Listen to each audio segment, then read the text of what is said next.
Hello friends, welcome है हमारे my study class में। साथियों, आज के वीडियो में हम लोग देखेंगे भूगोल के टॉप 30 प्रश्न और उसका उत्तर। यह क्लास बिल्कुल फ्री है। इस क्लास में विभिन्न प्रतियोगी परीक्षाओं की तैयारी कराई जाती है, इसलिए वीडियो लाइक कर दीजिए और दोस्तों के बीच शेयर कर दीजिए। यदि चैनल सब्सक्राइब नहीं की हो तो सब्सक्राइब कर लीजिए, ताकि जो भी आने वाली वीडियो है उसका नोटिफिकेशन आप तक पहुंच सके। तो चलिए शुरू करते हैं।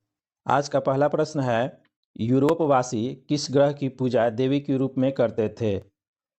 तो यूरोपवासी ग्रह की पूजा देवी के रूप में करते थे। इसका आंसर हो जाएगा सी, शुक्र। इसका आंसर सी हो जाएगा। यूरोपवासी शुक्र की पूजा करते थे। चलते हैं अगले प्रश्न को देखते हैं। आज का अगला प्रश्न है, पृथ्वी की उपसौर स्थिति किस महीने में होती है? तो इसका आंसर हो जाएगा ए, जनवरी। इसका आंसर ए हो जाएगा। चलते हैं अगले प्रश्न को देखते हैं। आज का अगला प्रश्न है, पृथ्वी की सबसे ऊपरी परत के लिए सर्वप्रथम सियाल शब्द का प्रयोग किसने किया? तो इसका आंसर हो जाएगा ए, स्वेस। इसका आंसर ए हो जाएगा। आज का अगला प्रश्न है, पृथ्वी के किस भाग में निकेल और लोहा की प्रधानता है? तो इसका आंसर हो जाएगा बी, निफे। इसका आंसर बी हो जाएगा। चलते हैं अगले प्रश्न को देखते हैं।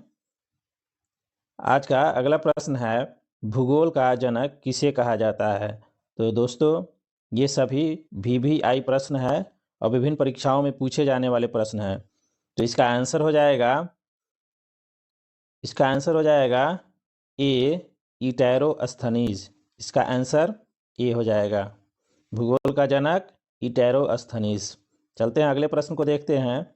आज का अगला प्रश्न है, भूगोल के लिए जियोग्राफिका शब्द का प्रयोग सर्वप्रथम किसने किया? तो इसका आंसर हो जाएगा डी, इटेरोस्थनीज।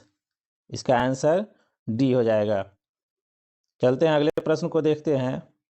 आज का अगला प्रश्न है, मानव भूगोल का पिता निम्नलिखित में से किसको कहा जाता है? तो इसका आंसर हो जाएगा ए, कार्ल रिटर। इसका आंसर ए हो जाएगा। मानव भूगोल का पिता कार्ल रिटर को कहा जाता है। चलते हैं अगले प्रश्न को देखते हैं। आज का अगला प्रश्न है, भूगोल को मानव परिस्थितिकी के रूप में परिभाषित करने वाला विद्वान कौन है? तो इसका आंसर हो जाएगा सी, H बैरोज। इसका आंसर सी हो जाएगा। चलते हैं अगले प्रश्न को देखते हैं। आज का अगला प्रश्न है, भू आकृति विज्ञान का जन्मदाता किसे माना जाता है? तो इसका आंसर हो जाएगा ए, पेशल। इसका आंसर ए हो जाएगा। चलते हैं अगले प्रश्न को देखते हैं। आज का अगला प्रश्न है, भूगोल पृथ्वी को केंद्र मानकर अध्ययन करने वाला विज्ञान है, ऐसा किसने कहा था? तो इसका आंसर हो जाएगा ए, वारेनियस। इसका आंसर ए हो जाएगा। चलते हैं अगले प्रश्न को देखते हैं। आज का अगला प्रश्न है, सौरमंडल के बारे में विश्व के समक्ष जानकारी प्रस्तुत करने का श्रेय किस विद्वान को है? तो इसका आंसर हो जाएगा ए, कोपरनिकस। इसका आंसर ए हो जाएगा। चलते हैं अगले प्रश्न को देखते हैं। आज का अगला प्रश्न है, सूर्य के चारों ओर घूमने वाले खगोलीय पिंड क्या कहलाते हैं? तो इसका आंसर हो जाएगा ए, ग्रह। सूर्य के चारों ओर घूमने वाले खगोलीय पिंड ग्रह कहलाते हैं। चलते हैं अगले प्रश्न को देखते हैं। आज का अगला प्रश्न है, भूगोल भूतल का अध्ययन है, ऐसा किसने कहा था? तो इसका आंसर हो जाएगा सी, कांट। इसका आंसर सी हो जाएगा।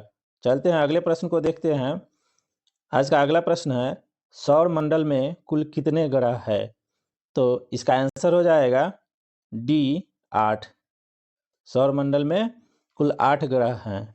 चलते हैं अगले प्रश्न को देखते हैं। आज का अगला प्रश्न है, किसी ग्रह के चारों ओर परिक्रमा करने वाले छोटे आकाशीय पिंड को क्या कहते हैं? तो इसका आंसर हो जाएगा सी, उपग्रह। इसका आंसर सी हो जाएगा। चलते हैं अगले प्रश्न को देखते हैं। आज का अगला प्रश्न है, ग्रहों की गति का नियम प्रतिपादित किसने किया? तो इसका आंसर हो जाएगा ए, केपलर। इसका आंसर ए हो जाएगा। ग्रहों की गति का नियम केपलर ने प्रतिपादित किया था। चलते हैं अगले प्रश्न को देखते हैं। आज का अगला प्रश्न है, नॉर्वे में अर्धरात्रि के समय सूर्य कब दिखाई देता है? तो इसका आंसर हो जाएगा बी 21 जून को। इसका आंसर बी हो जाएगा। नॉर्वे में अर्धरात्रि के समय 21 जून को सूर्य दिखाई देता है। चलते हैं अगले प्रश्न को देखते हैं। आज का अगला प्रश्न है, सौर मंडल की खोज किसने की? तो इसका आंसर हो जाएगा ए कॉपरनिकस। इसका आंसर ए हो जाएगा। सौर मंडल की खोज कॉपरनिकस ने की। चलते हैं अगले प्रश्न को देखते हैं। आज का अगला प्रश्न, सौर मंडल का जन्मदाता किसे कहा जाता है? तो इसका आंसर हो जाएगा डी सूर्य। इसका आंसर डी हो जाएगा। सौर मंडल का जन्मदाता सूर्य को कहा जाता है। चलते हैं अगले प्रश्न को देखते हैं। आज का अगला प्रश्न है, एक ग्रह की अपने कक्ष में सूर्य से अधिकतम दूरी को क्या कहा जाता है? तो इसका आंसर हो जाएगा अपसौर। इसका आंसर बी हो जाएगा। चलते हैं अगले प्रश्न को देखते हैं।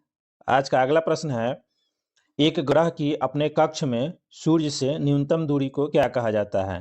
तो इसका आंसर हो जाएगा ए उपसौर। इसका आंसर ए हो जाएगा। चलते हैं अगले प्रश्न को देखते हैं। आज का अगला प्रश्न है, अंतरिक्ष में कुल कितने तारामंडल हैं? तो इसका आंसर हो जाएगा डी 89। इसका आंसर डी हो जाएगा। अंतरिक्ष में कुल 89 तारामंडल है। चलते हैं अगले प्रश्न को देखते हैं। आज का अगला प्रश्न है, पार्थिव ग्रहों की संख्या कितनी है? तो इसका आंसर हो जाएगा सी 4। इसका आंसर सी हो जाएगा। पार्थिव ग्रहों की संख्या 4 है। चलते हैं अगले प्रश्न को देखते हैं। आज का अगला प्रश्न है, ब्रह्मांड में विस्फोटी तारा कहलाती है? तो इसका आंसर हो जाएगा बी अभिनव तारा। इसका आंसर बी हो जाएगा। चलते हैं अगले प्रश्न को देखते हैं। आज का अगला प्रश्न है, निम्नलिखित में से कौन एक तारा है? तो इसका आंसर हो जाएगा सी सूर्य। इसका आंसर सी हो जाएगा। सूर्य एक तारा है। चलते हैं अगले प्रश्न को देखते हैं। आज का अगला प्रश्न है, सूर्य प्रकाश धरती तक पहुंचने में कितने मिनट लेता है? तो इसका आंसर हो जाएगा बी 8 से 3 मिनट। इसका आंसर बी हो जाएगा। चलते हैं अगले प्रश्न को देखते हैं। आज का अगला प्रश्न है, सूर्य के सबसे दूर कौन सा ग्रह है? तो इसका आंसर हो जाएगा सी वरुण। इसका आंसर सी हो जाएगा। सूर्य से सबसे दूर वरुण ग्रह है। चलते हैं अगले प्रश्न को देखते हैं। आज का अगला प्रश्न है, कौन सा ग्रह सूर्य के सबसे निकट है? तो इसका आंसर हो जाएगा ए बुध। इसका आंसर ए हो जाएगा। बुध ग्रह सूर्य के सबसे निकट है। चलते हैं अगले प्रश्न को देखते हैं। आज का अगला प्रश्न है, किस ग्रह में चंद्रमा की तरह कलाएं होती है? तो इसका आंसर हो जाएगा सी बुध। इसका आंसर सी हो जाएगा। चलते हैं अगले प्रश्न को देखते हैं। आज का अगला और अंतिम प्रश्न है, बुध सूर्य का एक चक्कर लगाने में कितना समय लेता है? तो इसका आंसर हो जाएगा बी 88 दिन। इसका आंसर बी हो जाएगा।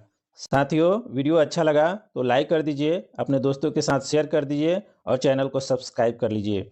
इन 30 प्रश्नों में आप कितने प्रश्नों का उत्तर कर पा रहे हैं कमेंट बॉक्स में कर दीजिए। तो चलते हम लोग अगले वीडियो में मिलते हैं। जय हिंद साथियों।